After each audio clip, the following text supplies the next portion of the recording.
The phone kept ringing while the hallway lights hummed above me. 48 missed calls, all from the same cluster of names I hadn't heard from in 3 days. I stared at the last voicemail transcription.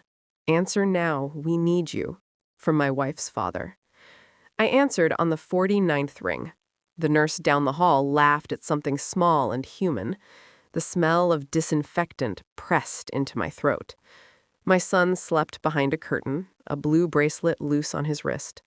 Alive, bruised, breathing. I said nothing. On the other end, silence fractured.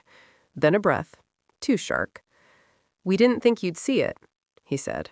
Not, "Are you okay?" Not, "Is my grandson alive?" I closed my eyes. The sound of my wife crying slid through the speaker. Controlled, practiced. Something in me went still. "What do you need?" I asked. They didn't answer right away. That was when I knew the call wasn't about us being hit by a drunk driver. It was about something they thought I already knew, and something they were afraid I finally did.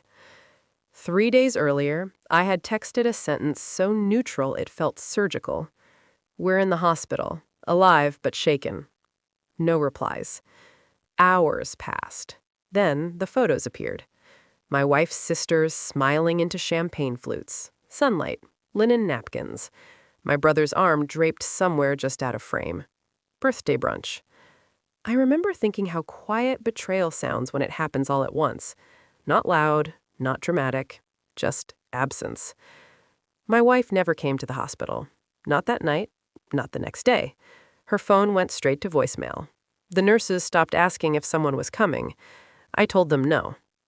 On the second night, my son woke crying, asking where Mom was. I said she was busy. The lie tasted old. When my wife finally called, 3 days later, it wasn't her voice I heard first. It was her father's. Commanding, urgent, afraid. "We need to talk," he said. We. Plural. Strategic. Behind him, I heard movement, someone whispering my name like it might break if spoken too loudly. I thought about the brunch photos, the way my brother's smile had felt wrong, the way my wife hadn't looked at the camera. I thought about all of the moments I had explained away, the late nights, the way she stopped asking where I was, the way my son had started asking why Uncle Mark hugged Mom longer than other people. I said nothing. They filled the silence with panic. That was confirmation enough. I didn't confront anyone. I went home after my son was discharged and put his toys back where they belonged. I folded my wife's clothes without anger. Precision has always been my strength. At night, I checked phone records. At dawn, I remembered dates. Texts deleted but not forgotten by the system. Calls that overlapped with my overtime shifts. Photos uploaded, then removed, then reposted by someone else. My brother's birthday wasn't the first brunch. It was just the first one I saw. I ordered a DNA test and told myself it was for peace. I watched my son sleep and hated myself for the thought. But doubt is a parasite. It eats until there's nothing left. I replayed conversations. My wife correcting me when I said "our son" instead of "my son." Her father's over-involvement. The way family loyalty wrapped around her like armor. I stayed calm. I answered my wife's texts with short sentences. I asked how brunch was. I said nothing about the hospital. She didn't ask about the bruises on my chest or the nightmares my son started having. She asked when I'd be home. That told me everything. The DNA results arrived on a Tuesday. I didn't open them right away. I already knew. Knowing and seeing are different kinds of pain. I opened the envelope at the kitchen table. 99.9% certainty. Not mine. I felt nothing. Later that night, my wife sat across from me. Her hands shook. She hadn't touched her water.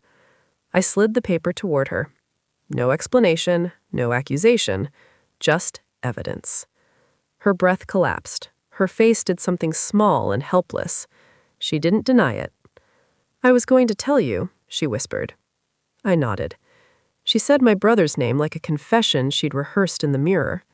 She said it started years ago. She said the family knew. She said they didn't know how to stop it. I watched her mouth move, All I could hear was the hospital monitor counting my son's heartbeats. "You stayed at brunch," I said. She broke then. Loud, messy. I stayed still. That was the moment power shifted. I didn't yell. I filed paperwork. I sent copies. To lawyers, to my wife's brother's wife, to the board where he worked, to my wife's father. I answered his call last. "You should have come to the hospital," I said. Silence. I told him I'd already spoken to a lawyer about custody, that the test results were documented, that the timeline didn't favor them. He tried to negotiate. I hung up. My brother showed up at the door 2 days later. He didn't look like a man who'd won anything. I handed him a folder. Inside were dates, photos, screenshots, consequences. I didn't say a word. He cried. I closed the door. My son and I moved quietly. No announcements, no explanations. People asked questions. I didn't answer them. I taught my son how to ride a bike without training wheels. I learned the sound of his laugh again. It took time. Sometimes I think about the call, the way they needed me only when their secret was dying. I don't feel anger anymore, just clarity. Betrayal doesn't end when the truth comes out. It ends when you stop carrying it. I did, and I never looked back.